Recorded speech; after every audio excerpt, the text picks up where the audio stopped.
Đi tới chiều.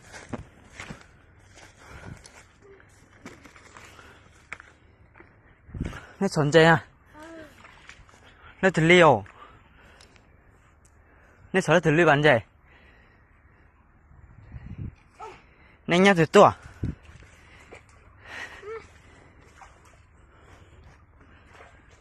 Ô, nó sẵn trên tao cười à. Nó xóa là từ xóa à?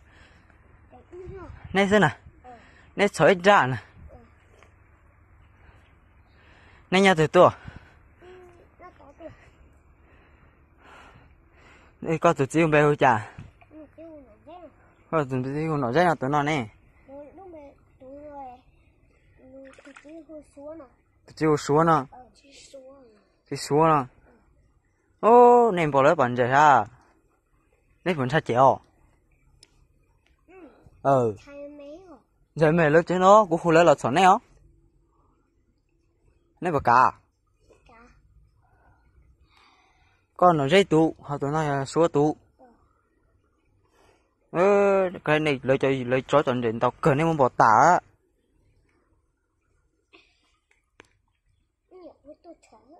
Nhà của tôi chó nè.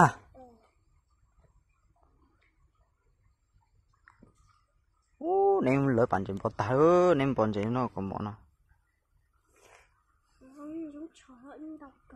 À. Giống lên từ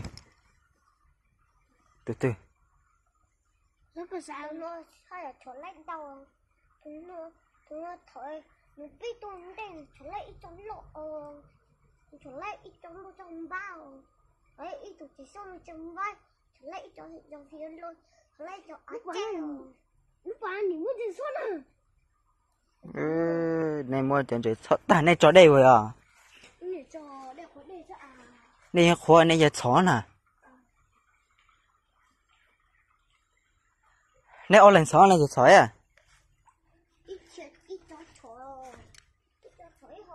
chó muốn đây lên thử ly mình lên thử ly nhiều à ít từ hồi thì trong vậy ít từ hồi thì phải từ hồi thì ăn đi mà giờ lên thử tu từ nè xin bây giờ từ tu bây hồi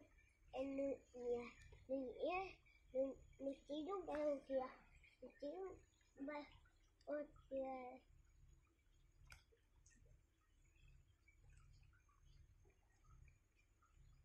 mình chỉ đúng bây mình chỉ bao mình chỉ có tao mình chỉ bao mình luôn về không ít tuổi anh ít tuổi xài xài luôn về kìa dạy ông bác xài chỉ đúng về chào no ở đi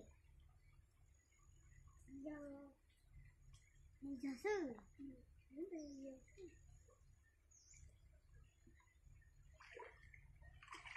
thì cho lo đừng có hồ lên tên này hả một chơi đừng có hồ địa vậy lên lọt kia tao tây là gì lên muốn đi chọ gì nên mà với nhẹ hò lấy khoảng ít thông trình tao cười cho nó này mất sổ tả